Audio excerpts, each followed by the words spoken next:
Los crímenes de la Rue Morgue. Edgar Allan Poe. Parte 1. Las condiciones mentales que suelen considerarse como analíticas son en sí mismas poco susceptibles de análisis. Las consideramos tan solo por sus efectos. De ellas sabemos, entre otras cosas, que son siempre para el que las posee, cuando se poseen en grado extraordinario, una fuente de vivísimos goces. Del mismo modo que el hombre fuerte disfruta con su habilidad física, deleitándose en ciertos ejercicios que ponen sus músculos en acción, el analista goza con esa actividad intelectual que se ejerce en el hecho de desentrañar. Consigue satisfacción hasta de las más triviales ocupaciones que ponen en juego su talento.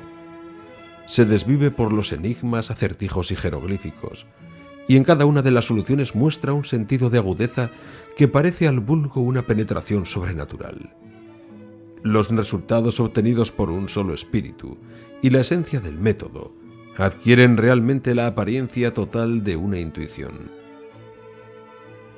Esta facultad de resolución está posiblemente muy fortalecida por los estudios matemáticos y especialmente por esa importantísima rama de ellos que impropiamente, y solo teniendo en cuenta sus operaciones previas, ha sido llamada par excellence análisis. Y no obstante, calcular no es intrínsecamente analizar. Un jugador de ajedrez, por ejemplo, lleva a cabo lo uno sin esforzarse en lo otro. De esto se deduce que el juego de ajedrez, en sus efectos sobre el carácter mental, no está lo suficientemente comprendido. Yo no voy ahora a escribir un tratado, sino que prologo únicamente un relato muy singular, con observaciones efectuadas a la ligera. Aprovecharé por tanto esta ocasión para asegurar que las facultades más importantes de la inteligencia reflexiva trabajan con mayor decisión y provecho en el sencillo juego de damas que en toda esa frivolidad primorosa del ajedrez. En este último, donde las piezas tienen distintos y bizarros movimientos, con diversos y variables valores, lo que tan solo es complicado se toma equivocadamente, error muy común, por profundo. La atención aquí es poderosamente puesta en juego. Si flaquea un solo instante se comete un descuido cuyos resultados implican pérdida o derrota. Como quiera que los movimientos posibles no son solamente variados, sino complicados, las posibilidades de estos descuidos se multiplican. De cada 10 casos, 9 triunfa el jugador más capaz de concentración y no el más perspicaz. En el juego de damas, por el contrario, donde los movimientos son únicos y de muy poca variación, las posibilidades de descuido son menores y como la atención queda relativamente distraída, las ventajas que consigue cada una de las partes se logran por una perspicacia superior. Para ser menos abstractos, supongamos por ejemplo un juego de damas cuyas piezas se han reducido a 4 reinas y donde no es posible el descuido. Evidentemente en este caso la victoria, hallándose los jugadores en igualdad de condiciones, puede decidirse en virtud de un movimiento recherche resultante de un determinado esfuerzo de la inteligencia. Privado de los recursos ordinarios, el analista consigue penetrar en el espíritu de su contrario. Por tanto, se identifica con él y a menudo descubre de una ojeada el único medio, a veces en realidad absurdamente sencillo, que puede inducirle a error o llevarlo a un cálculo equivocado. Desde hace largo tiempo se conoce el ingenio por su influencia sobre la facultad calculadora. Y hombres de gran inteligencia han encontrado en él un goce aparentemente inexplicable, mientras abandonaban el ajedrez como una frivolidad. No hay duda de que no existe ningún juego semejante que haga trabajar tanto la facultad analítica. El mejor jugador de ajedrez del mundo solo puede ser poco más que el mejor jugador de ajedrez. Pero la habilidad en el ingenio implica ya capacidad para el triunfo en todas las demás importantes empresas en las que la inteligencia se enfrenta con la inteligencia. Cuando digo habilidad, me refiero a esa perfección en el juego que lleva consigo una comprensión de todas las fuentes de donde se deriva una legítima ventaja. Estas fuentes no solo son diversas, sino también multiformes. Se hallan frecuentemente en lo más recóndito del pensamiento y son por entero inaccesibles para las inteligencias ordinarias. Observar atentamente es recordar distintamente. Y desde ese punto de vista, el jugador de ajedrez capaz de intensa concentración jugará muy bien al ingenio, puesto que las reglas de Hoyle, basadas en el puro mecanismo del juego, son suficientes y por lo general comprensibles. Por esto, el poseer una buena memoria y jugar de acuerdo con el libro son por lo común puntos considerados como la suma total del jugar excelentemente. Pero en los casos que se hallan fuera de los límites de la pura regla, es donde se evidencia el talento del analista. En silencio, realiza una porción de observaciones y deducciones. Posiblemente sus compañeros harán otro tanto, y la diferencia en la extensión de la información obtenida no se basará tanto en la validez de la deducción como en la calidad de la observación. Lo importante es saber lo que debe ser observado. Nuestro jugador no se reduce únicamente al juego, y aunque éste sea el objeto de su atención, habrá de prescindir de determinadas deducciones originadas al considerar objetos extraños al juego. Examina la fisonomía de su compañero y la compara cuidadosamente con la de cada uno de sus contrarios. Se fija en el modo de distribuir las cartas a cada mano, con frecuencia calculando triunfo por triunfo y tanto por tanto observando las miradas de los jugadores a su juego. Se da cuenta de cada una de las variaciones de los rostros a medida que avanza el juego, recogiendo gran número de ideas por las diferencias que observa en las distintas expresiones de seguridad, sorpresa, triunfo o desagrado. En la manera de recoger una baza juzga si la misma persona podrá hacer la que sigue. Reconoce la carta jugada en el ademán con que se deja sobre la mesa. Una palabra casual o involuntaria, la forma accidental con que cae o se vuelve una carta, con la ansiedad o la indiferencia que acompañan la acción de evitar que sea vista, la cuenta de las bazas y el orden de su colocación, la perplejidad, la duda, el entusiasmo o el temor. Todo ello facilita a su aparentemente intuitiva percepción indicaciones del verdadero estado de cosas. Cuando se han dado las 2 o 3 primeras vueltas, conoce completamente los juegos de cada uno, y desde aquel momento echa sus cartas con tal absoluto dominio de propósitos como si el resto de los jugadores las tuvieran vueltas hacia él. El poder analítico no debe confundirse con el simple ingenio, porque mientras el analista es necesariamente ingenioso, el hombre ingenioso está con frecuencia notablemente incapacitado para el análisis. La facultad constructiva o de combinación con que por lo general se manifiesta el ingenio, y a la que los frenólogos, equivocadamente a mi parecer, asignan un órgano aparte, suponiendo que se trata de una facultad primordial, se ha visto tan a menudo en individuos cuya inteligencia bordeaba, por otra parte, la idiotez, que ha atraído la atención general de los escritores de temas morales. Entre el ingenio y la aptitud analítica hay una diferencia mucho mayor, en efecto, que entre la fantasía y la imaginación, aunque de un carácter rigurosamente análogo. En realidad se observará fácilmente que el hombre ingenioso es siempre fantástico, mientras que el verdadero imaginativo nunca deja de ser analítico. El relato que sigue a continuación podrá servir en cierto modo al lector para ilustrarle en una interpretación de las proposiciones que acabo de anticipar. Encontrándome en París durante la primavera y parte del verano de 1800, conocí allí a Messier C. Auguste Dupin. Pertenecía este joven caballero a una excelente, o mejor dicho, ilustre familia, pero por una serie de adversos sucesos, se había quedado reducido a tal pobreza que sucumbió la energía de su carácter y renunció a sus ambiciones mundanas, lo mismo que a procurar el restablecimiento de su fortuna. Con el beneplácito de sus acreedores, quedó todavía en posesión de un pequeño resto de su patrimonio y con la renta que éste le producía encontró el medio, gracias a una economía rigurosa, de subvenir a las necesidades de su vida sin preocuparse en absoluto por lo más superfluo. En realidad su único lujo eran los libros, y en París estos son fáciles de adquirir. Nuestro conocimiento tuvo efecto en una oscura biblioteca de la Rue Montmartre, donde nos puso en estrecha intimidad la coincidencia de buscar los dos un muy raro y al mismo tiempo notable volumen. Nos vimos con frecuencia. Yo me había interesado vivamente por la sencilla historia de su familia, que me contó detalladamente con toda la ingenuidad con que un francés se explaya en sus confidencias cuando habla de sí mismo. Por otra parte, me admiraba el número de sus lecturas y, sobre todo, me llegaba al alma el vehemente afán y la viva frescura de su imaginación.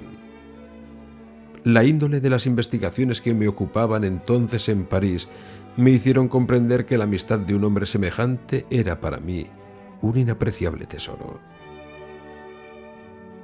Con esta idea me confié francamente a él.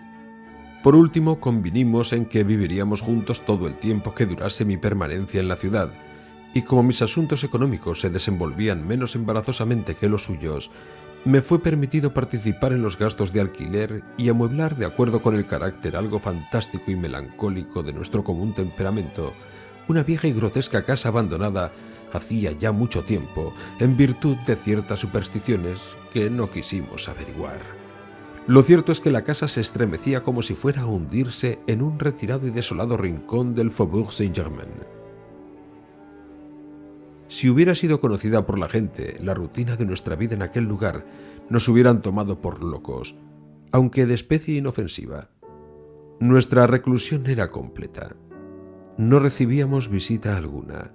En realidad, el lugar de nuestro retiro era un secreto guardado cuidadosamente para mis antiguos camaradas, y ya hacía mucho tiempo que Dupin había cesado de frecuentar o hacerse visible en París. Vivíamos solo para nosotros. Una rareza del carácter de mi amigo, no sé cómo calificarla de otro modo, consistía en estar enamorado de la noche.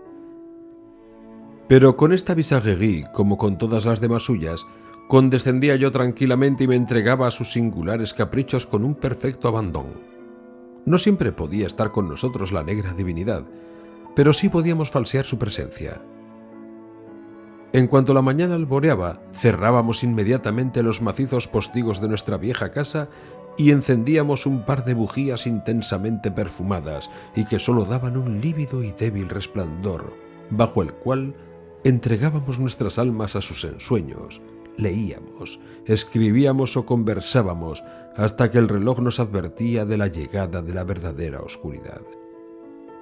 Salíamos entonces cogidos del brazo a pasear por las calles, continuando la conversación del día y rondando por doquier hasta muy tarde, buscando a través de las estrafalarias luces y sombras de la populosa ciudad esas innumerables excitaciones mentales que no puede procurar la tranquila observación. En circunstancias tales, yo no podía menos de notar y admirar en Dupin, aunque ya por la rica imaginación de que estaba dotado me sentía preparado a esperarlo, un talento particularmente analítico. Por otra parte, parecía deleitarse intensamente en ejercerlo, si no exactamente en desplegarlo, y no vacilaba en confesar el placer que ello le producía. Se vanagloriaba ante mí burlonamente de que muchos hombres, para él, llevaban ventanas en el pecho, y acostumbraba a apoyar tales afirmaciones usando de pruebas muy sorprendentes y directas de su íntimo conocimiento de mí. En tales momentos, sus maneras eran glaciales y abstraídas. Se quedaban sus ojos sin expresión, mientras su voz, por lo general ricamente atenorada, se elevaba hasta un timbre atiplado que hubiera parecido petulante, de no ser por la ponderada y completa claridad de su pronunciación. A menudo, viéndolo en tales disposiciones de ánimo, meditaba yo acerca de la antigua filosofía del alma doble, y me divertía la idea de un doble Dupin, el creador y el analítico. Por cuanto acabo de decir, no hay que creer que estoy contando algún misterio o escribiendo una novela. Mis observaciones a propósito de este francés no son más que el resultado de una inteligencia hiperestesiada, o tal vez enferma. Un ejemplo dará mejor idea de la naturaleza de sus observaciones durante la época a que aludo. Íbamos una noche paseando por una calle larga y sucia, cercana al Palais Royal. Al parecer, cada uno de nosotros se había sumido en sus propios pensamientos, y por lo menos durante 15 minutos ninguno pronunció una sola sílaba. De pronto Dupin rompió el silencio con estas palabras: «En realidad ese muchacho es demasiado pequeño y estaría mejor en el Théâtre des Variétés». No cabe duda, repliqué sin fijarme en lo que decía y sin observar en aquel momento tan absorto había estado en mis reflexiones el modo extraordinario con que mi interlocutor había hecho coincidir sus palabras con mis meditaciones. Un momento después me repuse y experimenté un profundo asombro. «Dupin», dije gravemente, «lo que ha sucedido excede mi comprensión. No vacilo en manifestar que estoy asombrado y que apenas puedo dar crédito a lo que he oído. ¿Cómo es posible que haya usted podido adivinar que estaba pensando en...?» Diciendo esto, me interrumpí para asegurarme ya sin ninguna duda de que él sabía realmente en quién pensaba. «¿En Chantilly?», preguntó. «¿Por qué se ha interrumpido? Usted pensaba que su escasa estatura no era la apropiada para dedicarse a la tragedia». Esto era precisamente lo que había constituido el tema de mis reflexiones. Chantilly era un ex-zapatero remendón de la rue Saint-Denis, que, apasionado por el teatro, había representado el papel de Jerry en la tragedia de Crevillon de este título. Pero sus esfuerzos habían provocado la burla del público. «Dígame usted, por Dios», exclamé, «¿por qué método, si es que hay alguno, ha penetrado usted en mi alma en este caso?» Realmente estaba yo mucho más asombrado de lo que hubiese querido confesar. «Ha sido el vendedor de frutas», contestó mi amigo, «quien le ha llevado a usted a la conclusión de que el remendón de suelas no tiene la suficiente estatura para representar el papel de Jerry en It Genus Homme». «¿El vendedor de frutas? Me asombra usted, no conozco a ninguno». «Sí, es ese hombre con quien ha tropezado usted al entrar en esta calle hará unos 15 minutos». Recordé entonces que, en efecto, un vendedor de frutas que llevaba sobre la cabeza una gran banasta de manzanas estuvo a punto de hacerme caer, sin pretenderlo, cuando pasábamos de la calle C a la calleja en que ahora nos encontrábamos, pero yo no podía comprender la relación de este hecho con Chantilly. No había por qué suponer charlatanería alguna en Dupin. «Se lo explicaré», me dijo. «Para que pueda usted darse cuenta de todo claramente, vamos a repasar primero en sentido inverso el curso de sus meditaciones desde este instante en que le estoy hablando hasta el de su rencontre con el vendedor de frutas. En sentido inverso, los más importantes eslabones de la cadena se suceden de esta forma: Chantilly, Orion, Dr. Nichols, Epicuro, estereotomía de los adoquines y el vendedor de frutas. Existen pocas personas que no se hayan entretenido en cualquier momento de su vida en recorrer en sentido inverso las etapas por las cuales han sido conseguidas ciertas conclusiones de su inteligencia. Frecuentemente es una ocupación llena de interés, y el que la prueba por primera vez se asombra de la aparente distancia ilimitada de la falta de hilazón que parece median desde el punto de partida hasta la meta final. Júzguese, pues, cuál no sería mi asombro cuando escuché lo que el francés acababa de decir, y no pude menos de reconocer que había dicho la verdad.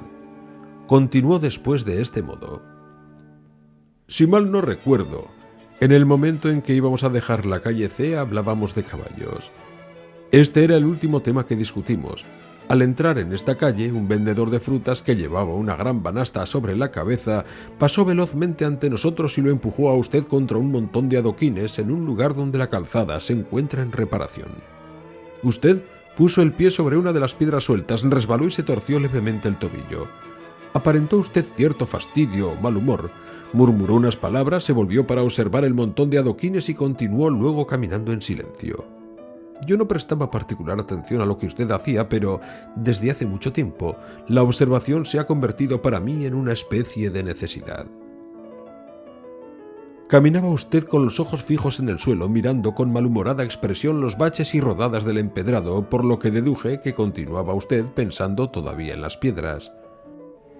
Procedió así hasta que llegamos a la callejuela llamada Lamartine, que a modo de prueba ha sido pavimentada con tarugos sobrepuestos y acoplados sólidamente. Al entrar en ella su rostro se iluminó y me di cuenta de que se movían sus labios.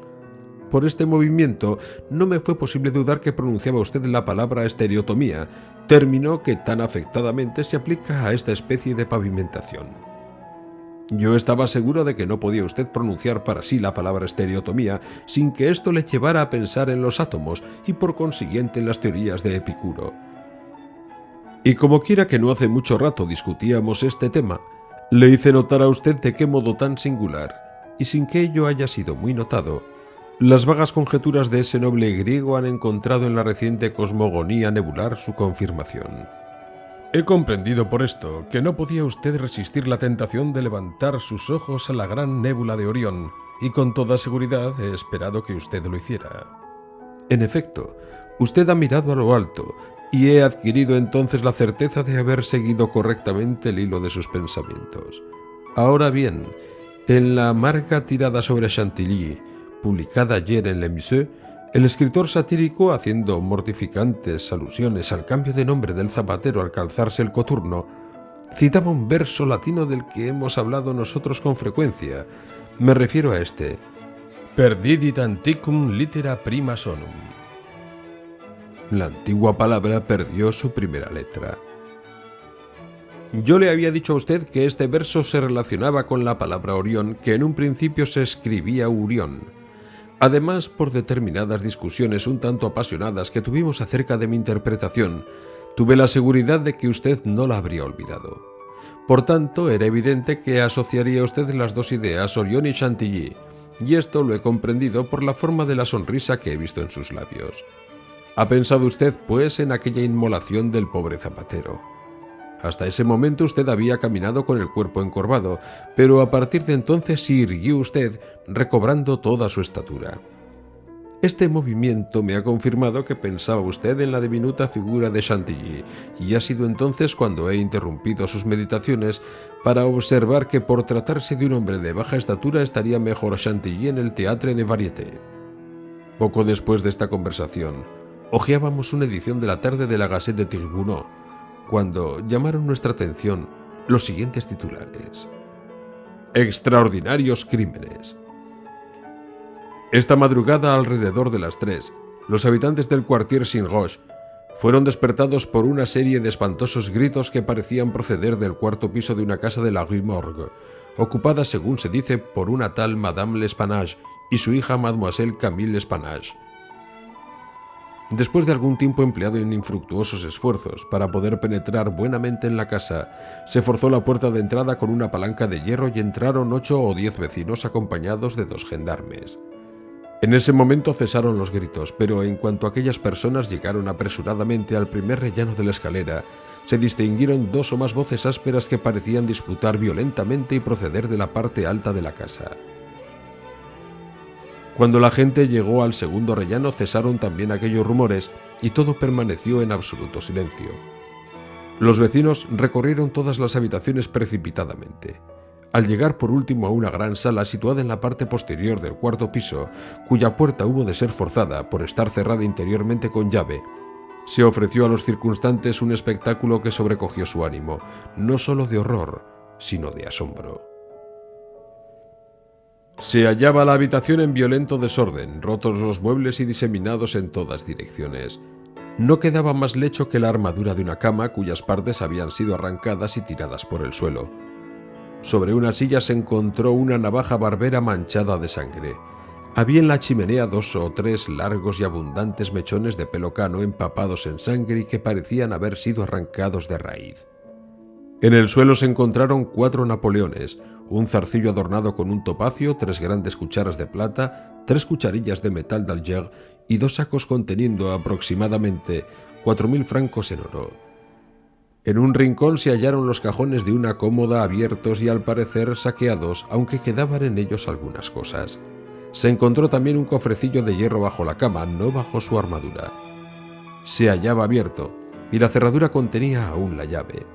En el cofre no se encontraron más que unas cuantas cartas viejas y otros papeles sin importancia. No se encontró rastro alguno de Madame L'Espanage, pero como quiera que se notase una anormal cantidad de hollín en el hogar, se efectuó un reconocimiento de la chimenea y, horroriza decirlo, se extrajo de ella el cuerpo de su hija que estaba colocado cabeza abajo y que había sido introducido por la estrecha abertura hasta una altura considerable. El cuerpo estaba todavía caliente. Al examinarlo se comprobaron en él numerosas escoraciones ocasionadas sin duda por la violencia con que el cuerpo había sido metido allí y por el esfuerzo que hubo de emplearse para sacarlo. En su rostro se veían profundos arañazos, y en la garganta cárdenas magulladuras y hondas huellas producidas por las uñas, como si la muerte se hubiera verificado por estrangulación. Después de un minucioso examen efectuado en todas las habitaciones, sin que se lograra ningún nuevo descubrimiento, los presentes se dirigieron a un pequeño patio pavimentado situado en la parte posterior del edificio, donde hallaron el cadáver de la anciana señora, con el cuello cortado de tal modo que la cabeza se desprendió del tronco al levantar el cuerpo. Tanto este como la cabeza estaban tan horriblemente mutilados que apenas conservaban apariencia humana. Que sepamos, no se ha obtenido hasta el momento el menor indicio que permita aclarar este horrible misterio. El diario del día siguiente daba algunos nuevos pormenores. La tragedia de la Rue Morgue. Gran número de personas han sido interrogadas con respecto a tan extraordinario y horrible affaire. La palabra affaire no tiene todavía en Francia el poco significado que se le da entre nosotros, pero nada ha podido deducirse que arroje alguna luz sobre ello. Damos a continuación todas las declaraciones más importantes que se han obtenido. Pauline Dubourg, lavandera, declara haber conocido desde hace 3 años a las víctimas y haber lavado para ellas durante todo este tiempo. Tanto la madre como la hija parecían vivir en buena armonía y profesarse mutuamente un gran cariño. Pagaban con puntualidad. Nada se sabe acerca de su género de vida y medios de existencia. Supone que Madame L'Espanache decía la buenaventura para ganarse el sustento. Tenía fama de poseer algún dinero escondido. Nunca encontró a otras personas en la casa cuando la llamaban para recoger la ropa ni cuando la devolvía. Estaba absolutamente segura de que las señoras no tenían servidumbre alguna.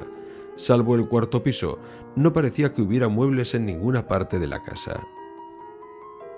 Pierre Moreau, estanquero, declara que es el habitual proveedor de tabaco y de rapé de Madame L'Espanache desde hace unos 4 años. Nació en su vecindad y ha vivido siempre allí. Hacía más de 6 años que la muerta y su hija vivían en la casa donde fueron encontrados sus cadáveres. Anteriormente a su estadía, el piso había sido ocupado por un joyero que alquilaba a su vez las habitaciones interiores a distintas personas. La casa era propiedad de Madame L'Espanache. Descontenta por los abusos de su inquilino, se había trasladado al inmueble de su propiedad, negándose a alquilar ninguna parte de él. La buena señora chocheaba a causa de la edad. El testigo había visto a su hija unas 5 o 6 veces durante los 6 años. Las dos llevaban una vida muy retirada y era fama que tenían dinero. Entre los vecinos había oído decir que Madame L'Espanache decía la buenaventura, pero él no lo creía. Nunca había visto atravesar la puerta a nadie excepto a la señora y a su hija, 1 o 2 veces a un recadero y 8 o 10 a un médico. En esta misma forma declararon varios vecinos, pero de ninguno de ellos se dice que frecuentaran la casa. Tampoco se sabe que la señora y su hija tuvieran parientes vivos. Raramente estaban abiertos los postigos de los balcones de la fachada principal. Los de la parte trasera estaban siempre cerrados, a excepción de las ventanas de la gran sala posterior del cuarto piso. La casa era una finca excelente y no muy vieja. Isidoro Miset, gendarme, declara haber sido llamado a la casa a las 3 de la madrugada y dice que halló ante la puerta principal a unas 20 o 30 personas que procuraban entrar en el edificio. Con una bayoneta y no con una barra de hierro pudo por fin forzar la puerta.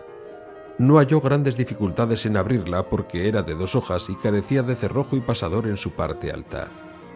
Hasta que la puerta fue forzada, continuaron los gritos, pero luego cesaron repentinamente. Daban la sensación de ser alaridos de una o varias personas víctimas de una gran angustia. Eran fuertes y prolongados y no gritos breves y rápidos. El testigo subió rápidamente los escalones. Al llegar al primer rellano oyó 2 voces que disputaban acremente. Una de estas era áspera y la otra aguda, una voz muy extraña. De la primera pudo distinguir algunas palabras y le pareció francés el que las había pronunciado. Pero evidentemente no era voz de mujer. Distinguió claramente las palabras sacré y diable. La aguda voz pertenecía a un extranjero, pero el declarante no puede asegurar si se trataba de hombre o mujer. No pudo distinguir lo que decían, pero supone que hablasen español. El testigo descubrió el estado de la casa y de los cadáveres como fue descrito ayer por nosotros. Henri Duval, vecino y de oficio platero, declara que él formaba parte del grupo que entró primeramente en la casa. En términos generales corrobora la declaración de Miset. En cuanto se abrieron paso, forzando la puerta, la cerraron de nuevo con objeto de contener a la muchedumbre que se había reunido a pesar de la hora. Este opina que la voz aguda sea la de un italiano y está seguro de que no era la de un francés. No conoce el italiano, no pudo distinguir las palabras, pero por la entonación del que hablaba está convencido de que era un italiano. Conocía a Madame L'Espanache y a su hija, con las dos había conversado con frecuencia. Estaba seguro de que la voz no correspondía a ninguna de las dos mujeres. Odenheimer Restaugateur. Voluntariamente el testigo se ofreció a declarar. Como no hablaba francés, fue interrogado haciéndose uso de un intérprete. Es natural de Ámsterdam. Pasaba por delante de la casa en el momento en que se oyeron los gritos. Se detuvo durante unos minutos, 10 probablemente. Eran fuertes y prolongados y producían horror y angustia. Fue uno de los que entraron en la casa. Corrobora las declaraciones anteriores en todos sus detalles excepto uno. Está seguro de que la voz aguda era la de un hombre, la de un francés. No pudo distinguir claramente las palabras que había pronunciado. Estaban dichas en alta voz y rápidamente, con cierta desigualdad, pronunciadas, según suponía, con miedo y con ira al mismo tiempo. La voz era áspera. Realmente no puede asegurarse que fuese una voz aguda. La voz grave dijo varias veces «Sacre, diable» y una sola vez «Mon Dieu». Gilles Mignot, banquero de la casa Mignot et Fils, de la Rue de Lorette. Es el mayor de los Mignot. Madame L'Espanache tenía algunos intereses. Había abierto una cuenta corriente en su casa de banca 8 años atrás. Con frecuencia había ingresado pequeñas cantidades. No retiró ninguna hasta 3 días antes de su muerte. La retiró personalmente y la suma ascendía a 4.000 francos. La cantidad fue pagada en oro y se encargó a un dependiente que la llevara a su casa. Adolphe Le Bon, dependiente de la banca Mignot et Fils, declara que en el día de autos al mediodía acompañó a Madame L'Espanache a su domicilio con los 4.000 francos, distribuidos en 2 pequeños talegos. Al abrirse la puerta apareció Mademoiselle L'Espanache y cogió uno de los saquitos, y la anciana señora el otro. Entonces él saludó y se fue. En aquellos momentos no había nadie en la calle, era una calle apartada, muy solitaria. William Bird, sastre, declara que fue uno de los que entraron en la casa. Es inglés, ha vivido 2 años en París. Fue uno de los primeros que subieron por la escalera. Oyó las voces que disputaban, la gruesa era de un francés. Pudo oír algunas palabras, pero ahora no puede recordarlas todas. Oyó claramente «Sacre y mon Dieu». Por un momento se produjo un rumor, como si varias personas peleasen, ruido de riña y forcejeo. La voz aguda era muy fuerte, más que la grave. Está seguro de que no se trataba de la voz de ningún inglés, sino más bien la de un alemán. Podía haber sido la de una mujer, no entiende el alemán. 4 de los testigos mencionados arriba, nuevamente interrogados, declararon que la puerta de la habitación en que fue encontrado el cuerpo de Mademoiselle L'Espanache se hallaba cerrada por dentro cuando el grupo llegó a ella. Todo se hallaba en un silencio absoluto. No se oían ni gemidos ni ruidos de ninguna especie. Al forzar la puerta no se vio a nadie. Tanto las ventanas de la parte posterior como las de la fachada estaban cerradas y aseguradas fuertemente por dentro con sus cerrojos respectivos. Entre las 2 salas se hallaba también una puerta de comunicación que estaba cerrada pero no con llave. La puerta que conducía de la habitación delantera al pasillo estaba cerrada por dentro con llave. Una pequeña estancia de la parte delantera del 4º piso, a la entrada del pasillo, estaba abierta también puesto que tenía la puerta entornada. En esta sala se hacinaban camas viejas, cofres y objetos de esta especie. No quedó una sola pulgada de la casa sin que hubiese sido registrada cuidadosamente. Se ordenó que tanto por arriba como por abajo se introdujeran desollinadores por las chimeneas. La casa constaba de 4 pisos con buhardillas, mansardas. En el techo se hallaba fuertemente asegurado un escotillón y parecía no haber sido abierto durante muchos años. Por lo que respecta al intervalo de tiempo transcurrido entre las voces que disputaban y el acto de forzar la puerta del piso, las afirmaciones de los testigos difieren bastante. Unos hablan de 3 minutos y otros amplían este tiempo a 5. Costó mucho forzar la puerta. Alfonso García, empresario de pompas fúnebres, declara que habita en la Rue Morgue y que es español. También formaba parte del grupo que entró en la casa. No subió la escalera porque es muy nervioso y temía los efectos que pudiera producirle la emoción. Oyó las voces que disputaban. La grave era de un francés. No pudo distinguir lo que decían y está seguro de que la voz aguda era de un inglés. No entiende este idioma, pero se basa en la entonación. Alberto Montán, confitero, declara haber sido uno de los primeros en subir la escalera. Oyó las voces aludidas. La grave era de un francés. Pudo distinguir varias palabras, parecía como si este individuo reconviniera a otro. En cambio, no pudo comprender nada de la voz aguda. Hablaba rápidamente y de forma entrecortada. Supone que esta voz fuera la de un ruso. Corrobora también las declaraciones generales. Es italiano. No ha hablado nunca con ningún ruso. Interrogados de nuevo algunos testigos, certificaron que las chimeneas de todas las habitaciones del cuarto piso eran demasiado estrechas para que permitieran el paso de una persona. Cuando hablaron de deshollinadores, se refirieron a las escobillas cilíndricas que con ese objeto usan los limpiachimeneas. Las escobillas fueron pasadas de arriba abajo por todos los tubos de la casa. En la parte posterior de esta no hay paso alguno por donde alguien hubiese podido bajar mientras el grupo subía las escaleras. El cuerpo de Mademoiselle Spanache estaba tan fuertemente introducido en la chimenea que no pudo ser extraído de allí sino con la ayuda de 5 hombres. Paul Dimas, médico, declara que fue llamado hacia el amanecer para examinar los cadáveres. Yacían entonces los dos sobre las correas de la armadura de la cama, en la habitación donde fue encontrada Mademoiselle Spanache. El cuerpo de la joven estaba muy magullado y lleno de excoriaciones. Se explican suficientemente estas circunstancias por haber sido empujado hacia arriba en la chimenea. Sobre todo, la garganta presentaba grandes excoriaciones.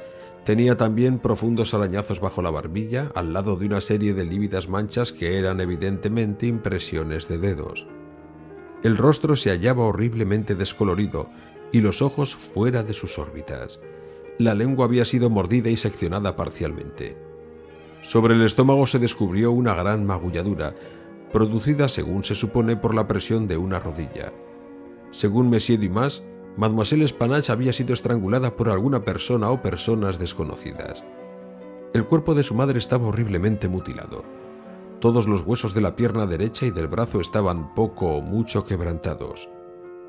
La tibia izquierda, igual que las costillas del mismo lado, estaban hechas astillas. Tenía todo el cuerpo con espantosas magulladuras y descolorido. Es imposible certificar cómo fueron producidas aquellas heridas. Tal vez un pesado garrote de madera, o una gran barra de hierro, alguna silla, o una herramienta ancha, pesada y roma podría haber producido resultados semejantes. Pero siempre que hubieran sido manejados por un hombre muy fuerte. Ninguna mujer podría haber causado aquellos golpes con clase alguna de arma. Cuando el testigo la vio, la cabeza de la muerta estaba totalmente separada del cuerpo, y además destrozada. Evidentemente la garganta había sido seccionada con un instrumento afiladísimo, probablemente una navaja barbera. Alexandre Etienne, cirujano, declara haber sido llamado al mismo tiempo que el doctor Dimas para examinar los cuerpos. Corroboró la declaración y las opiniones de este. No han podido obtenerse más pormenores importantes en otros interrogatorios. Un crimen tan extraño y tan complicado en todos sus aspectos no había sido cometido jamás en París, en el caso de que se trate realmente de un crimen. La policía carece totalmente de rastro, circunstancia rarísima en asuntos de tal naturaleza. Puede asegurarse, pues, que no existe la menor pista. En la edición de la tarde afirmaba el periódico que reinaba todavía gran excitación en el Quartier Saint-Roch, que de nuevo se habían investigado cuidadosamente las circunstancias del crimen, pero que no se había obtenido ningún resultado. A última hora anunciaba una noticia, que Adolphe Le Bon había sido detenido y encarcelado, pero ninguna de las circunstancias ya expuestas parecía acusarle. Dupin demostró estar particularmente interesado en el desarrollo de aquel asunto. Cuando menos así lo deducía yo por su conducta, porque no hacía ningún comentario. Tan solo después de haber sido encarcelado Le Bon, me preguntó mi parecer sobre aquellos asesinatos. Yo no pude expresarle sino mi conformidad con todo el público parisiense, considerando aquel crimen como un misterio insoluble. No acertaba a ver el modo en que pudiera darse con el asesino. Por interrogatorios tan superficiales no podemos juzgar nada con respecto al modo de encontrarlo, dijo Dupin. La policía de París, tan elogiada por su perspicacia, es astuta, pero nada más. No hay más método en sus diligencias que el que las circunstancias sugieren. Exhiben siempre las medidas tomadas, pero con frecuencia ocurre que son tan poco apropiadas a los fines propuestos que nos hacen pensar en Monsieur Jourdan pidiendo su robe de chambre pour bien entendre la musique. A veces, no dejan de ser sorprendentes los resultados obtenidos, pero en su mayor parte se consiguen por mera insistencia y actividad. Cuando resultan ineficaces tales procedimientos, fallan todos sus planes.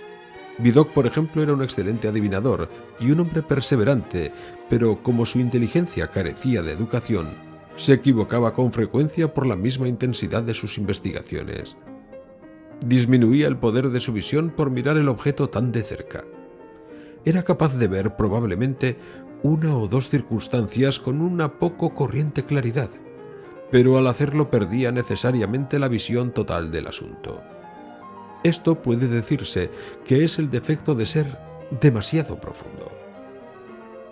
La verdad no está siempre en el fondo de un pozo.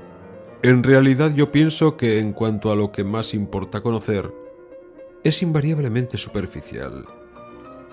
La profundidad se encuentra en los valles donde la buscamos, pero no en las cumbres de las montañas, que es donde la vemos.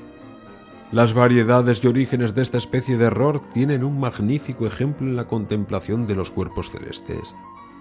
Dirigir a una estrella una rápida ojeada, examinarla oblicuamente volviendo hacia ella las partes exteriores de la retina, que son más sensibles a las débiles impresiones de la luz que las anteriores, es contemplar la estrella distintamente, obtener la más exacta apreciación de su brillo que se oscurece a medida que volvemos nuestra visión de lleno hacia ella. En el último caso, caen en los ojos mayor número de rayos, pero en el primero se obtiene una receptibilidad más afinada. Con una extrema profundidad, embrollamos y debilitamos el pensamiento y aún lo confundimos.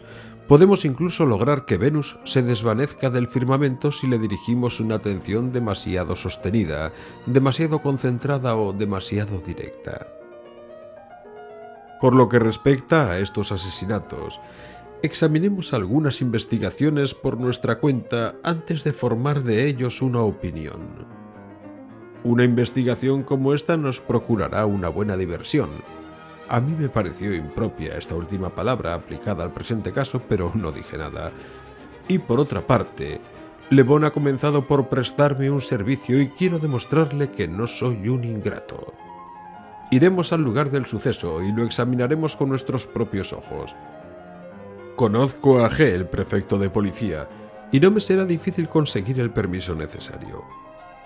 Nos fue concedida la autorización y nos dirigimos inmediatamente a la Rue Morgue. Es esta una de esas miserables callejuelas que unen la Rue Richelieu y la de Saint-Roch. Cuando llegamos a ella eran ya las últimas horas de la tarde, porque este barrio se encuentra situado a gran distancia de aquel en que nosotros vivíamos. Pronto hallamos la casa. Aún había frente a ella varias personas mirando con vana curiosidad las ventanas cerradas. Era una casa como tantas de París.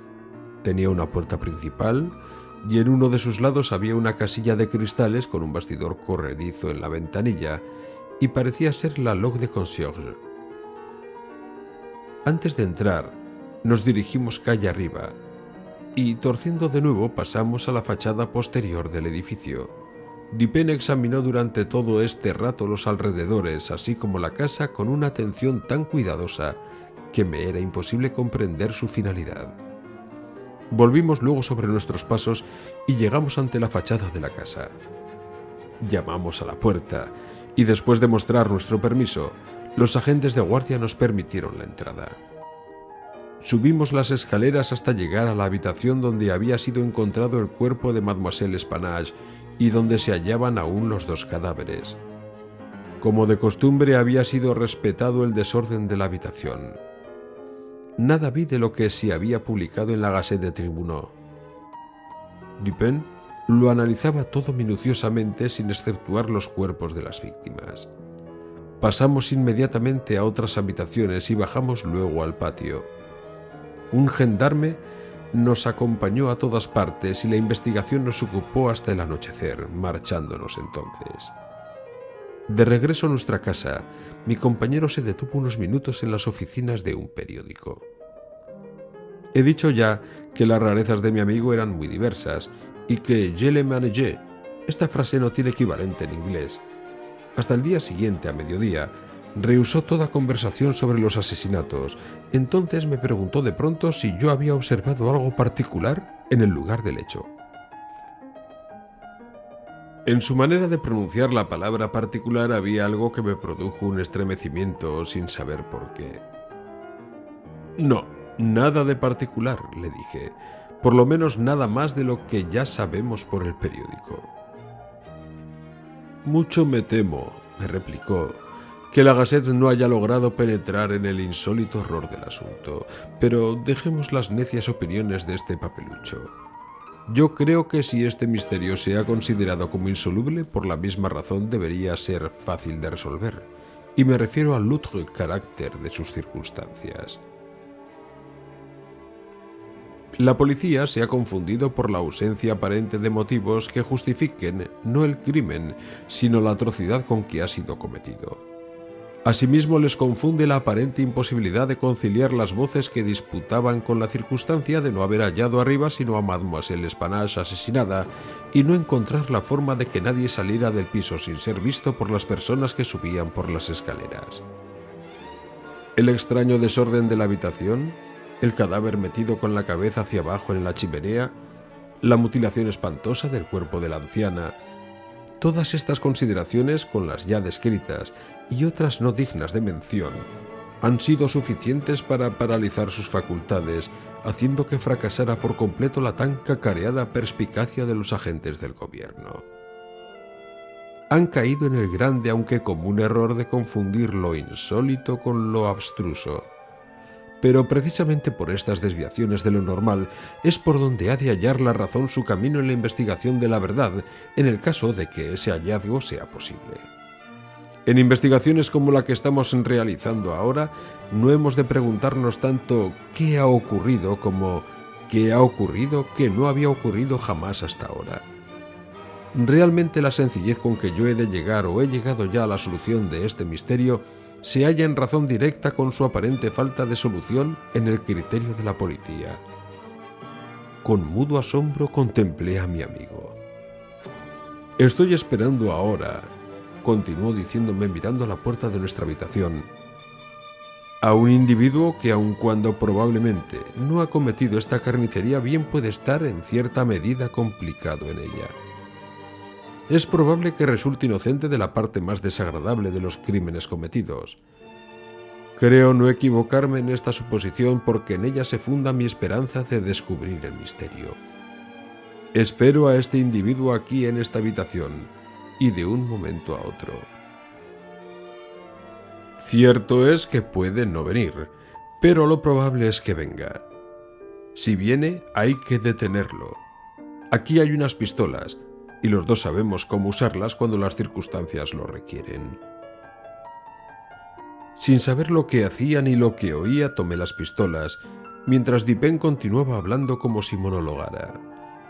Se dirigían sus palabras a mí, pero su voz, no muy alta, tenía esa entonación empleada frecuentemente al hablar con una persona que se halla un poco distante. Sus pupilas inexpresivas miraban fijamente hacia la pared. «La experiencia ha demostrado plenamente que las voces que disputaban», dijo, «oídas por quienes subían las escaleras, no eran las de las dos mujeres. Este hecho descarta el que la anciana hubiese matado primeramente a su hija y se hubiera suicidado después. Hablo de esto únicamente por respeto al método, porque además la fuerza de Madame L'Espanache no hubiera conseguido nunca arrastrar el cuerpo de su hija por la chimenea arriba tal como fue hallado. Por otra parte, La naturaleza de las heridas excluye totalmente la idea del suicidio. Por tanto, el asesinato ha sido cometido por terceras personas y las voces de estas son las que se oyeron disputar. Permítame que le haga notar no todo lo que se ha declarado con respecto a estas voces, sino lo que hay de particular en las declaraciones. ¿No ha observado usted nada en ellas? Yo le dije que había observado que mientras todos los testigos coincidían en que la voz grave era de un francés, había un gran desacuerdo por lo que respecta a la voz aguda o áspera como uno de ellos la había calificado. Esto es evidencia pura, dijo, pero no lo particular de esa evidencia. Usted no ha observado nada característico, pero no obstante había algo que observar. Como ha notado usted, los testigos estuvieron de acuerdo en cuanto a la voz grave. En ello había unanimidad. Pero lo que respecta a la voz aguda consiste su particularidad no en el desacuerdo, sino en que cuando un italiano, un inglés, un español, un holandés y un francés intentan describirla, cada uno de ellos opina que era la de un extranjero. Los crímenes de la Rue Morgue. Edgar Allan Poe. Parte 2. Cada uno está seguro de que no es la de un compatriota, y cada uno la compara no a la de un hombre de una nación cualquiera cuyo lenguaje conoce, sino todo lo contrario. Supone el francés que era la voz de un español, y que hubiese podido distinguir algunas palabras de haber estado familiarizado con el español. El holandés sostiene que fue la de un francés, pero sabemos que, por no conocer este idioma, el testigo había sido interrogado por un intérprete. Supone el inglés que la voz fue la de un alemán, pero añade que no entiende el alemán. El español está seguro de que es la de un inglés, pero tan solo lo cree por la entonación, ya que no tiene ningún conocimiento del idioma. El italiano cree que es la voz de un ruso, pero jamás ha tenido conversación alguna con un ruso. Otro francés difiere del primero y está seguro de que la voz era de un italiano, pero aunque no conoce este idioma, está, como el español, seguro de ello por su entonación. Ahora bien, cuán extraña debía de ser aquella voz para que tales testimonios pudieran darse de ella, en cuyas inflexiones ciudadanos de 5 grandes naciones europeas no pueden reconocer nada que les sea familiar. Tal vez usted diga que puede muy bien haber sido la voz de un asiático o la de un africano, pero ni los asiáticos ni los africanos se ven frecuentemente por París. Pero sin decir que esto sea posible, quiero ahora dirigir su atención sobre 3 puntos. Uno de los testigos describe aquella voz como más áspera que aguda.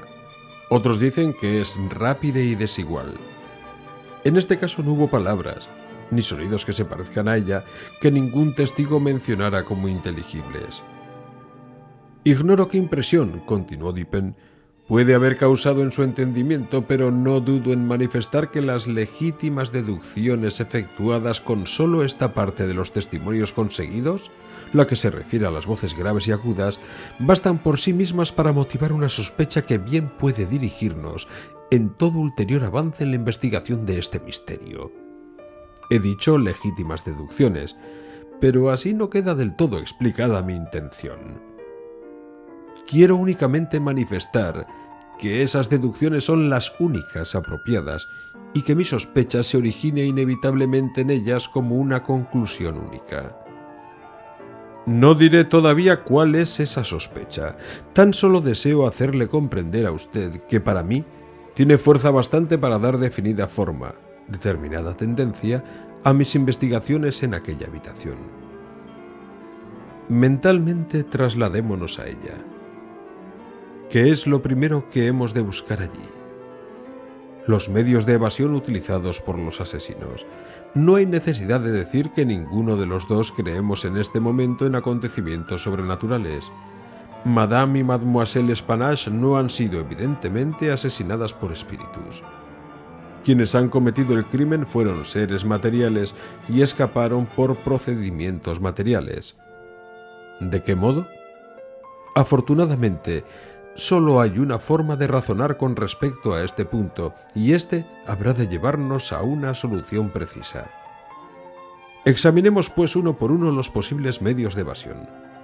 Cierto es que los asesinos se encontraban en la alcoba donde fue hallada Mademoiselle Spanache, o cuando menos en la contigua cuando las personas subían las escaleras. Por tanto, solo hay que investigar las salidas de estas dos habitaciones. La policía ha dejado al descubierto los pavimentos, los techos y la mampostería de las paredes en todas partes. A su vigilancia no hubieran podido escapar determinadas salidas secretas. Pero yo no me fiaba de sus ojos y he querido examinarlo con los míos. En efecto, no había salida secreta. Las puertas de las habitaciones que daban al pasillo estaban cerradas perfectamente por dentro. Veamos las chimeneas. Aunque de anchura normal hasta una altura de 8 o 10 pies sobre los hogares, no puede en toda su longitud ni siquiera dar cabida a un gato corpulento. La imposibilidad de salida por los ya indicados medios es, por tanto, absoluta. Así pues, no nos quedan más que las ventanas. Por la de la alcoba, que da a la fachada principal, no hubiera podido escapar nadie sin que la muchedumbre que había en la calle lo hubiese notado. Por tanto, los asesinos han de haber pasado por las de la habitación posterior. Llevados, pues, de estas deducciones, y de forma tan inequívoca, a esta conclusión no podemos, según un minucioso razonamiento, rechazarla, teniendo en cuenta aparentes imposibilidades. Nos queda solo por demostrar que esas aparentes imposibilidades en realidad no lo son. En la habitación hay dos ventanas. Una de ellas no se halla obstruida por los muebles y está completamente visible. La parte inferior de la otra la oculta a la vista la cabecera de la pesada armazón del lecho, estrechamente pegada a ella. La primera de las dos ventanas está fuertemente cerrada y asegurada por dentro. Resistió a los más violentos esfuerzos de quienes intentaron levantarla. En la parte izquierda de su marco se veía un gran agujero practicado con una barrena y un clavo muy grueso hundido en él hasta la cabeza. Al examinar la otra ventana se encontró otro clavo semejante clavado de la misma forma, y un vigoroso esfuerzo para separar el marco fracasó también. La policía se convenció entonces de que por ese camino no se había efectuado la salida, y por esta razón consideró superfluo quitar aquellos clavos y abrir las ventanas. Mi examen fue más minucioso, por la razón que acabo ya de decir, ya que sabía era preciso probar que todas aquellas aparentes imposibilidades no lo eran realmente. Continué razonando así a posteriori. Los asesinos han debido de escapar por una de estas ventanas.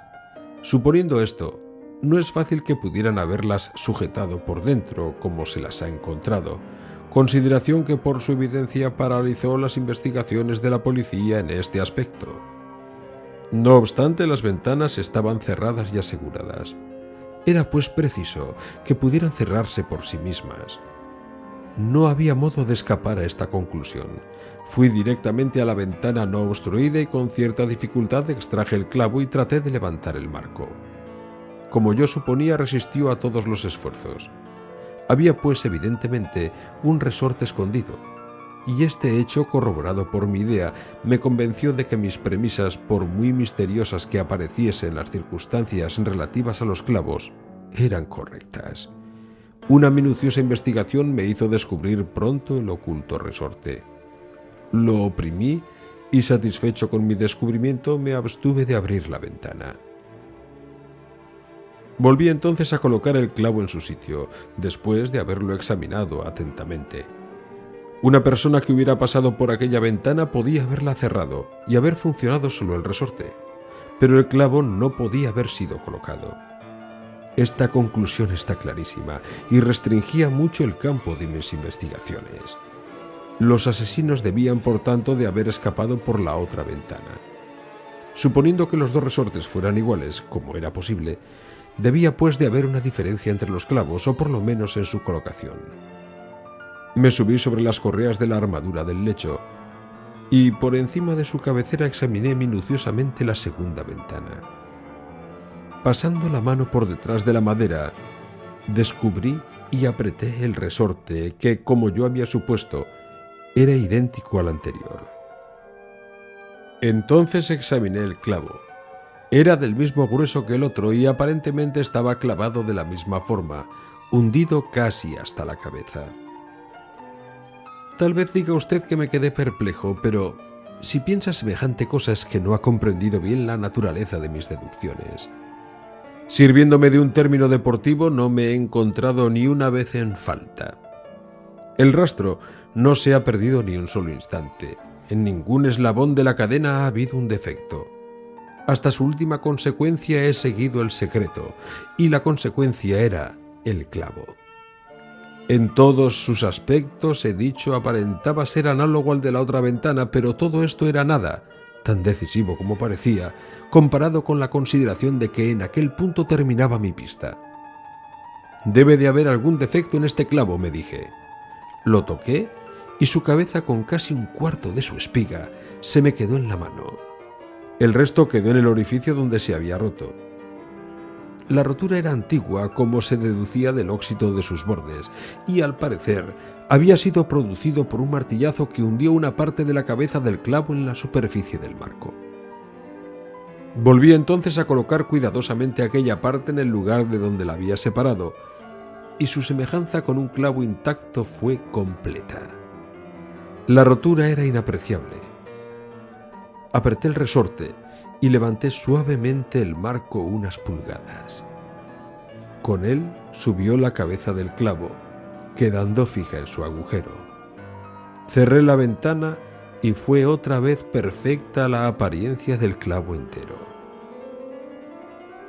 Hasta aquí estaba resuelto el enigma. El asesino había huido por la ventana situada a la cabecera del lecho. Al bajar por sí misma luego de haber escapado por ella, o tal vez al ser cerrada deliberadamente, se había quedado sujeta por el resorte, y la sujeción de éste había engañado a la policía confundiéndola con la del clavo, por lo cual se había considerado innecesario proseguir la investigación. El problema era ahora saber cómo había bajado el asesino. Sobre este punto me sentía satisfecho de mi paseo en torno al edificio. Aproximadamente a 5 pies y medio de la ventana en cuestión pasa la cadena de un pararrayos. Por esta hubiera sido imposible a cualquiera llegar hasta la ventana y ya no digamos entrar. Sin embargo, al examinar los postigos del cuarto piso, vi que eran de una especie particular que los carpinteros parisienses llaman ferrade, especie poco usada hoy, pero hallada frecuentemente en las casas antiguas de Lyon y Burdeos. Tienen la forma de una puerta normal, sencilla y no de dobles batientes, excepto que su mitad superior está enrejada o trabajada a modo de celosía, por lo que ofrece un asidero excelente para las manos. En el caso en cuestión, estos postigos tienen una anchura de 3 pies y medio más o menos.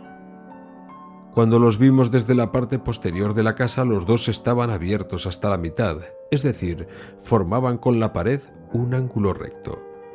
Es probable que la policía haya examinado como yo la parte posterior del edificio, pero al mirar las ferrades en el sentido de su anchura, como deben de haberlo hecho, no se han dado cuenta de la dimensión en este sentido, o cuando menos no le han dado la necesaria importancia. En realidad, una vez se convencieron de que no podía efectuarse la huida por aquel lado, no lo examinaron sino superficialmente. Sin embargo, para mí era claro que el postigo que pertenecía a la ventana situada a la cabecera de la cama, si se abría totalmente hasta que tocara la pared, llegaría hasta unos 2 pies de la cadena del pararrayos. También estaba claro que con el esfuerzo de una energía y un valor insólitos, podía muy bien haberse entrado por aquella ventana con ayuda de la cadena. Llegado a aquella distancia de 2 pies y medio, supongamos ahora abierto el postigo, un ladrón hubiese podido encontrar en el enrejado un sólido asidero para que luego desde él, soltando la cadena y apoyando bien los pies contra la pared, pudiera lanzarse rápidamente, caer en la habitación y atraer hacia sí violentamente el postigo de modo que se cerrase, y suponiendo desde luego que se hallara siempre la ventana abierta. Tenga usted en cuenta que me he referido a una energía insólita, necesaria para llevar a cabo con éxito una empresa tan arriesgada y difícil. Mi propósito es el de demostrarle en primer lugar que el hecho podía realizarse, y en segundo y muy principalmente, llamar su atención sobre el carácter extraordinario casi sobrenatural de la agilidad necesaria para su ejecución. Me replicará usted sin duda, valiéndose del lenguaje de la ley, que, para defender mi causa, debería más bien prescindir de la energía requerida en ese caso antes que insistir en valorarla exactamente. Esto es realizable en la práctica forense, pero no en la razón. Mi objetivo final es la verdad tan solo, y mi propósito inmediato, conducir a usted a que compare esa insólita energía de que acabo de hablarle con la peculiarísima voz aguda o áspera y desigual con respecto a cuya nacionalidad no se han hallado siquiera dos testigos que estuviesen de acuerdo, y en cuya pronunciación no ha sido posible descubrir una sola sílaba. A estas palabras comenzó a formarse en mi espíritu una vaga idea de lo que pensaba Dupin. Me parecía llegar al límite de la comprensión sin que todavía pudiera entender, lo mismo que esas personas que se encuentran algunas veces al borde de un recuerdo y no son capaces de llegar a conseguirlo. Mi amigo continuó su razonamiento. «Habrá usted visto», dijo, «que he retrotraído la cuestión del modo de salir al de entrar. Mi plan es demostrarle que ambas cosas se han efectuado de la misma manera y por el mismo sitio. Volvamos ahora al interior de la habitación. Estudiemos todos sus aspectos. Según se ha dicho, los cajones de la cómoda han sido saqueados, aunque han quedado en ellos algunas prendas de vestir. Esta conclusión es absurda. Es una simple conjetura, muy necia por cierto, y nada más. ¿Cómo es posible saber que todos esos objetos encontrados en los cajones no eran todo lo que contenían? Madame L'Espanache y su hija vivían una vida excesivamente retirada. No se trataban con nadie, salían rara vez y, por consiguiente, tenían pocas ocasiones para cambiar de vestido. Los objetos que se han encontrado eran de tan buena calidad, por lo menos como cualquiera de los que posiblemente hubiesen poseído esas señoras. Si un ladrón hubiera cogido alguno, ¿por qué no los mejores? ¿O por qué no todos? En fin, ¿hubiese abandonado 4.000 francos en oro para cargar con un fardo de ropa blanca? El oro fue abandonado. Casi la totalidad de la suma mencionada por Monsieur Mignot, el banquero, ha sido hallada en el suelo, en los saquitos. Insisto, por tanto, en querer descartar de su pensamiento la idea desatinada de un motivo, engendrada en el cerebro de la policía por esa declaración que se refiere a dinero entregado a la puerta de la casa. Coincidencias 10 veces más notables que esta, entrega del dinero y asesinato 3 días más tarde de la persona que lo recibe, se presentan constantemente en nuestra vida sin despertar siquiera nuestra atención momentánea. Por lo general, las coincidencias son otros tantos motivos de error en el camino de esa clase de pensadores educados de tal modo que nada saben de la teoría de probabilidades, esa teoría a la cual las más memorables conquistas de la civilización humana deben lo más glorioso de su saber.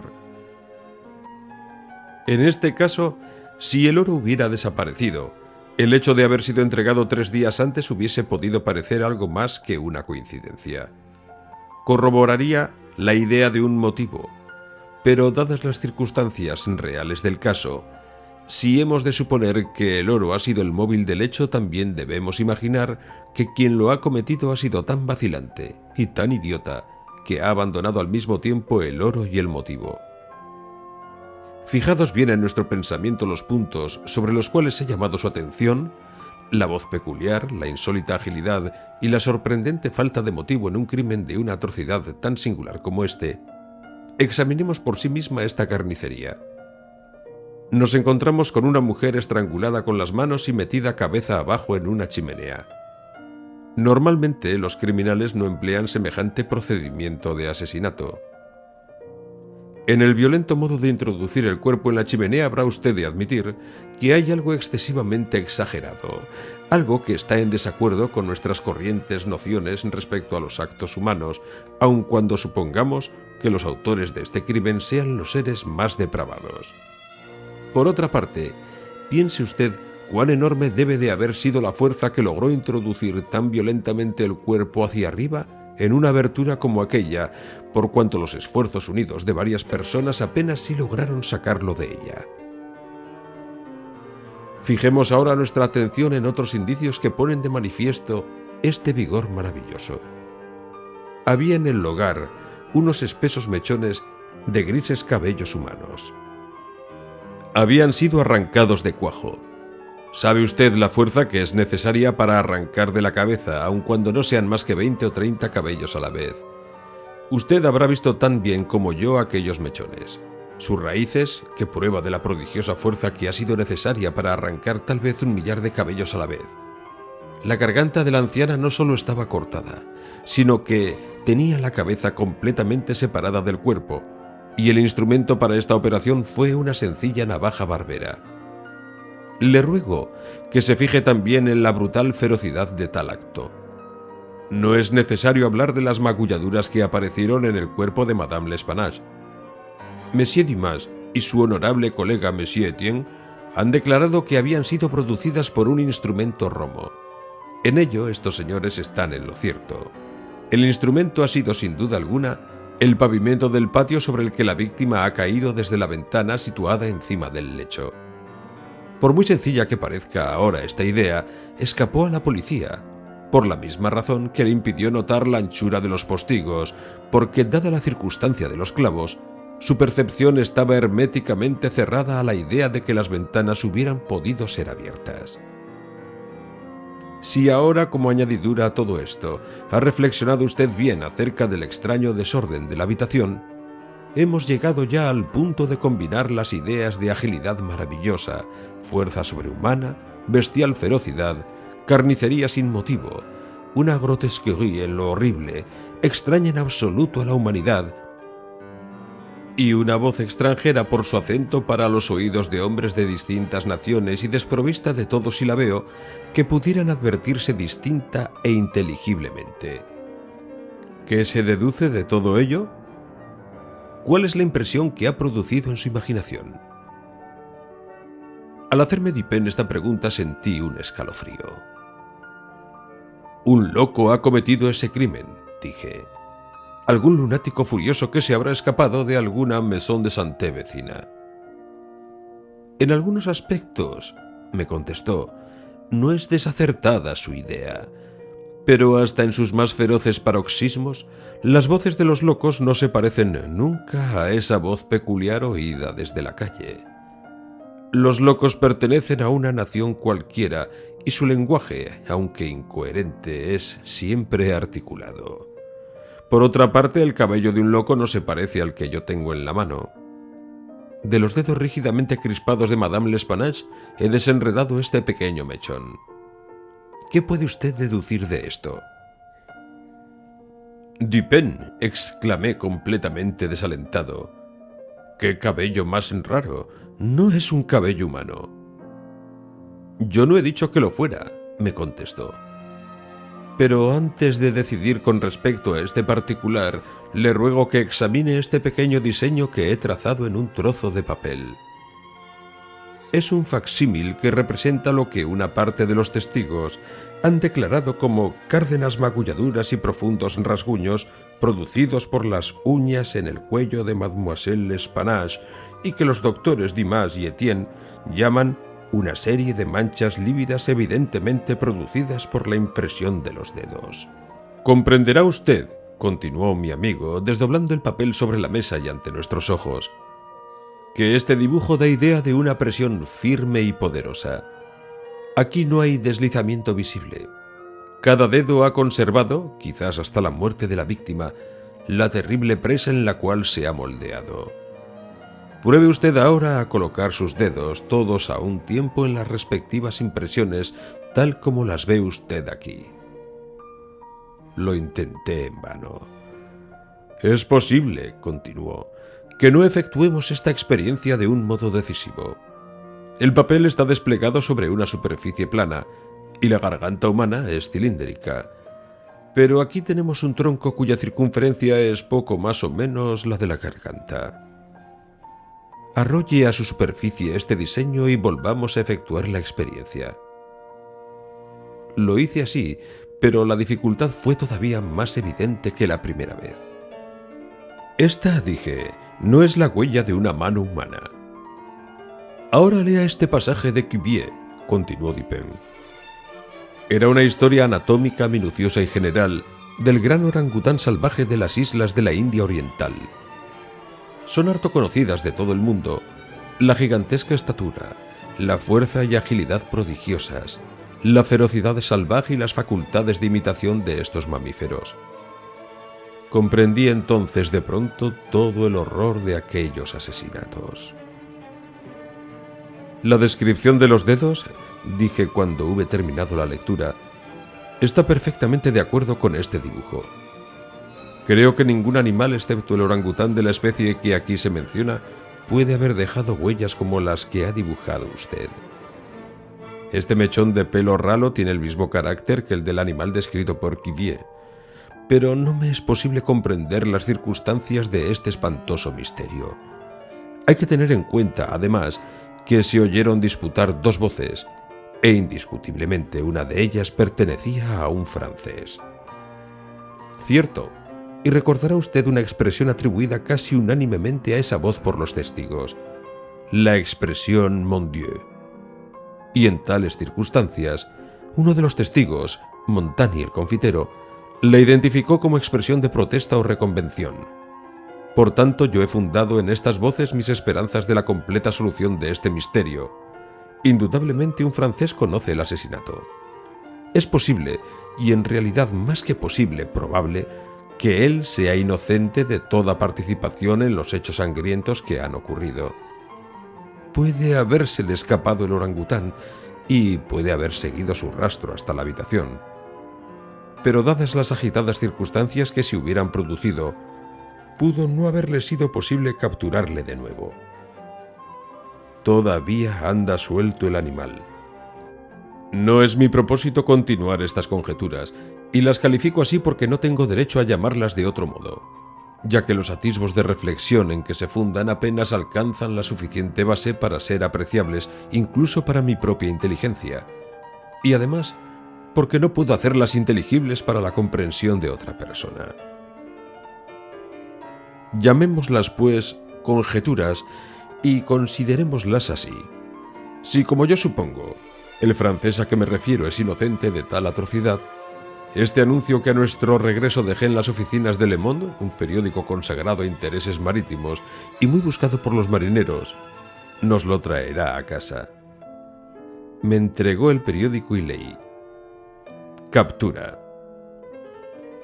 En el Bois de Boulogne se ha encontrado a primeras horas de la mañana del día de los corrientes, la mañana del crimen, un enorme orangután de la especie de Borneo. Su propietario, que se sabe es un marino perteneciente a la tripulación de un navío maltés, podrá recuperar el animal previa a su identificación, pagando algunos pequeños gastos ocasionados por su captura y manutención. Dirigirse al número de la Rue Faubourg Saint-Germain III.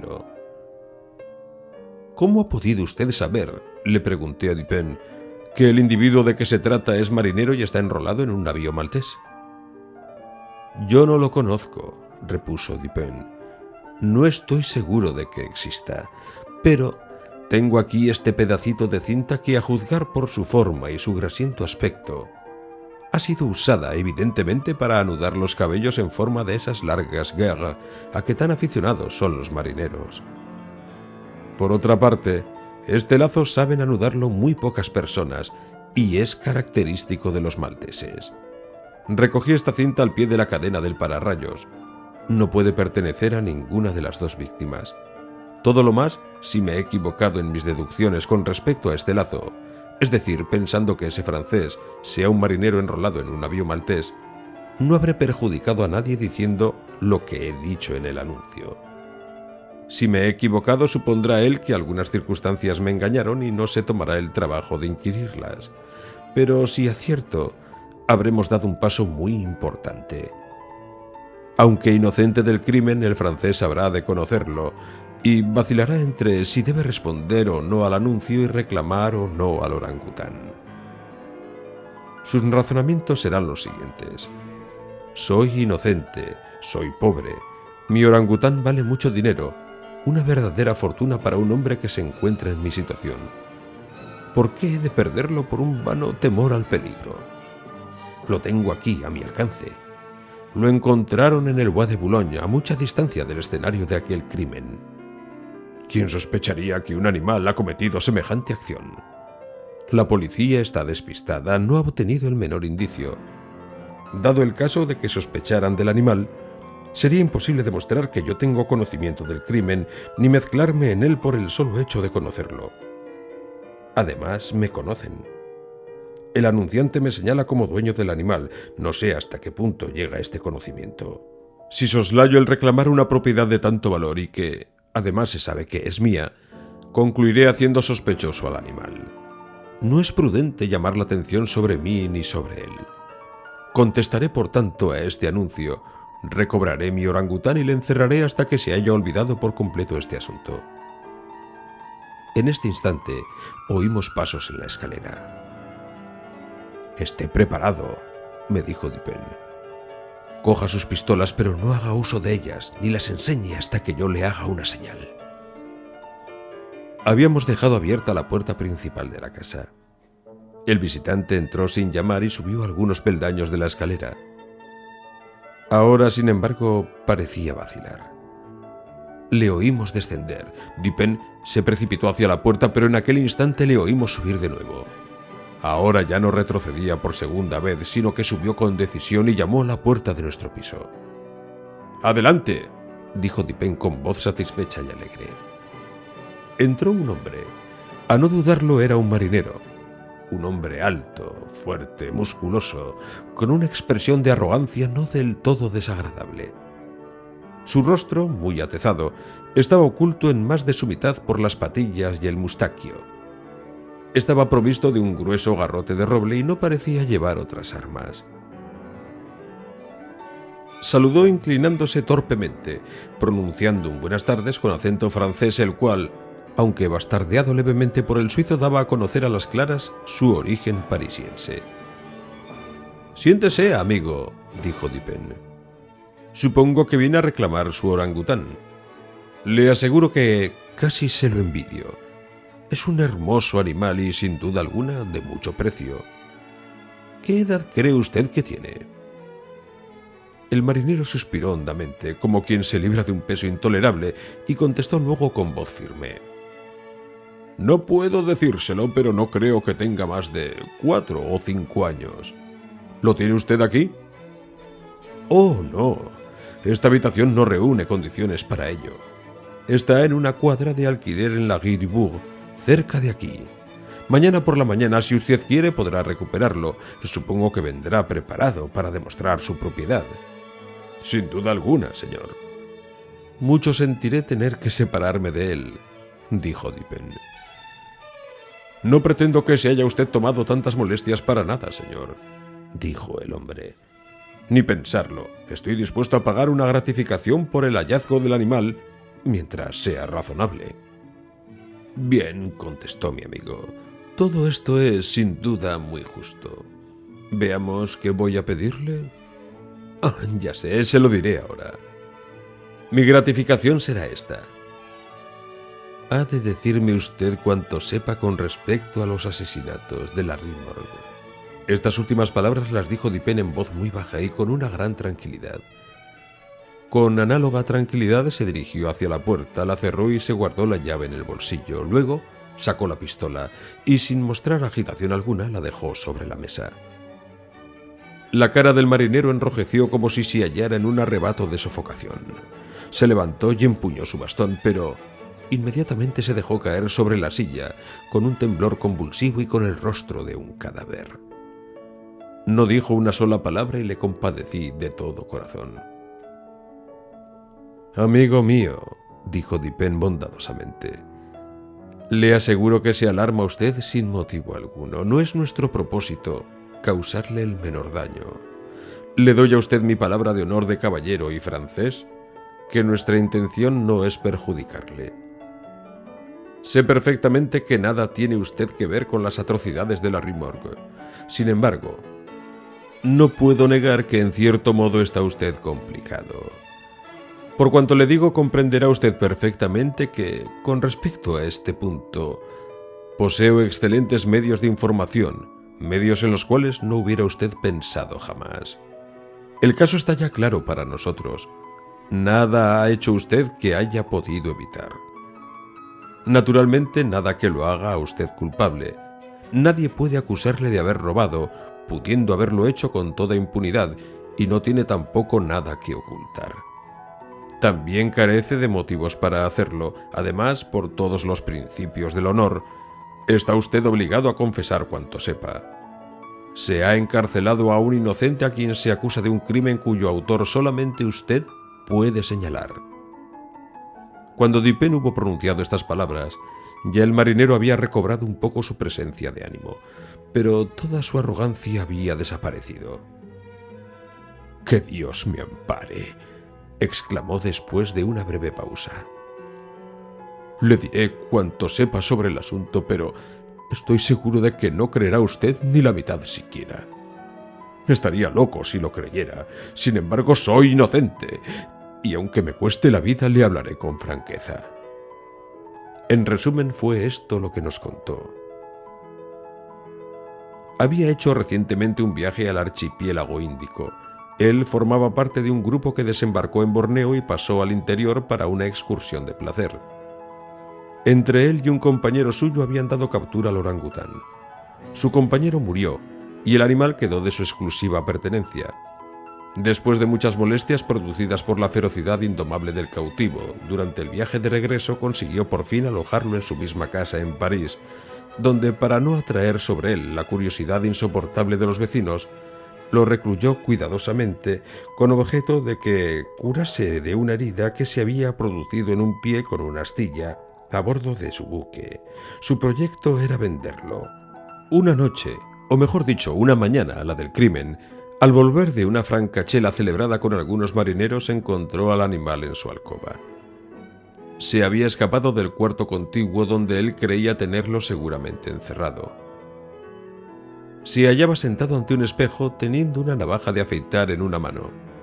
Estaba todo enjabonado, intentando afeitarse, operación en la que probablemente había observado a su amo a través del ojo de la cerradura.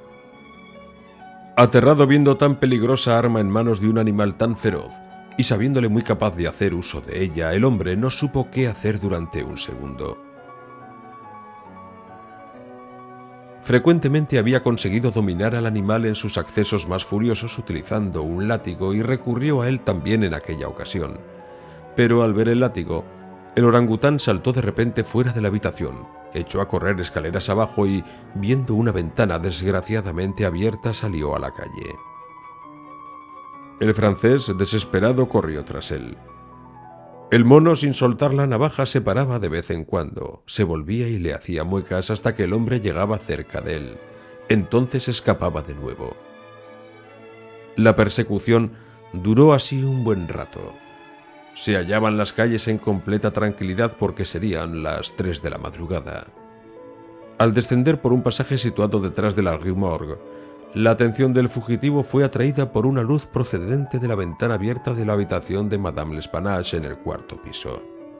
Se precipitó hacia la casa y, al ver la cadena del pararrayos, trepó ágilmente por ella, se agarró al postigo que estaba abierto de par en par hasta la pared y, apoyándose en ésta, se lanzó sobre la cabecera de la cama. Apenas si toda esta gimnasia duró un minuto.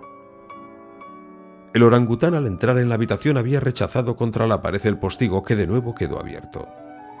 El marinero estaba entonces contento y perplejo. Tenía grandes esperanzas de capturar ahora al animal, que podría escapar difícilmente de la trampa donde se había metido, de no ser que lo hiciera por la cadena, donde él podría salirle al paso cuando descendiese. Por otra parte, le inquietaba grandemente lo que pudiera ocurrir en el interior de la casa, y esta última reflexión le decidió a seguir al fugitivo. Para un marinero no es difícil trepar por una cadena de pararrayos, pero una vez hubo llegado a la altura de la ventana, cerrada entonces, se vio en la imposibilidad de alcanzarla. Todo lo que pudo hacer fue dirigir una rápida ojeada al interior de la habitación. Lo que vio le sobrecogió de tal modo de terror que estuvo a punto de caer. Fue entonces cuando se oyeron los terribles gritos que despertaron en el silencio de la noche al vecindario de la Rue Morgue. Madame L'Espanache y su hija, vestidas con sus camisones, estaban, según parece, arreglando algunos papeles en el cofre de hierro ya mencionado, que había sido llevado al centro de la habitación. Estaba abierto y esparcido su contenido por el suelo.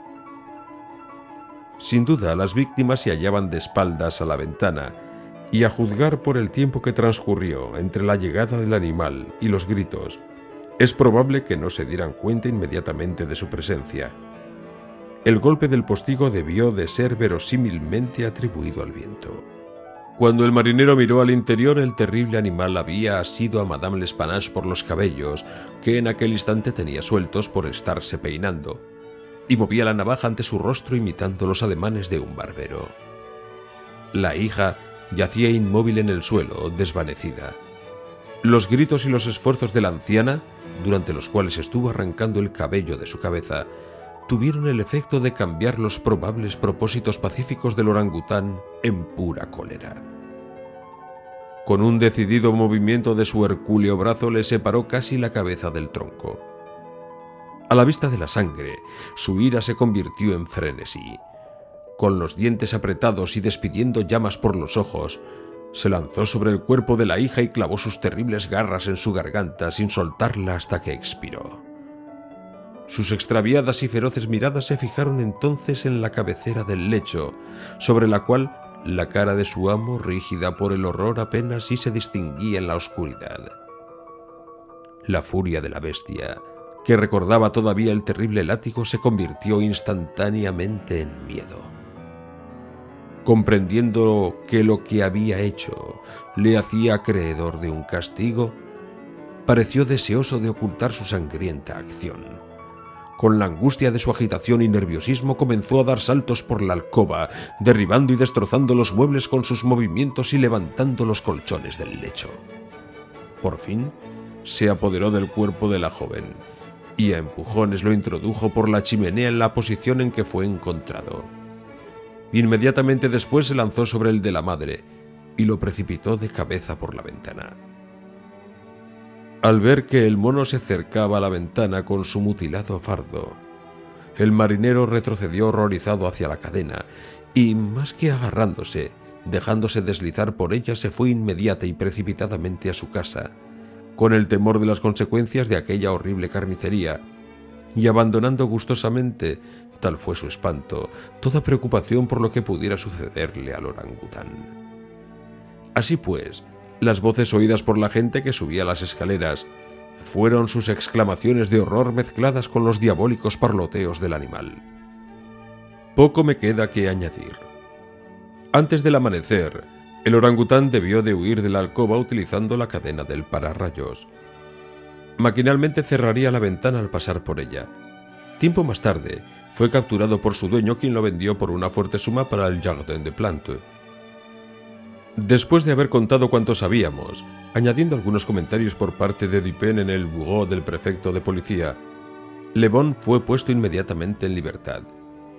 El funcionario, por muy inclinado que estuviera en favor de mi amigo, no podía disimular de modo alguno su mal humor, viendo el giro que el asunto había tomado, y se permitió una o dos frases sarcásticas con respecto a la corrección de las personas que se mezclaban en las funciones que a él le correspondían. «Déjele que diga lo que quiera», me dijo luego Dupin, que no creía oportuno contestar. «Déjele que hable. Así aligerará su conciencia. Por lo que a mí respecta, estoy contento de haberle vencido en su propio terreno». No obstante, el no haber acertado la solución de este misterio no es tan extraño como él supone, porque realmente nuestro amigo el prefecto es lo suficientemente agudo para pensar sobre ello con profundidad. Pero su ciencia carece de base. Todo él es cabeza, mas sin cuerpo, como las pinturas de la diosa Laverna o, por mejor decir, todo cabeza y espalda, como el bacalao. Sin embargo, es una buena persona. Le aprecio particularmente por un rasgo magistral de hipocresía al cual debe su reputación de hombre de talento. Me refiero a su modo de nier ce qui est et d'expliquer ce qui n'est pas.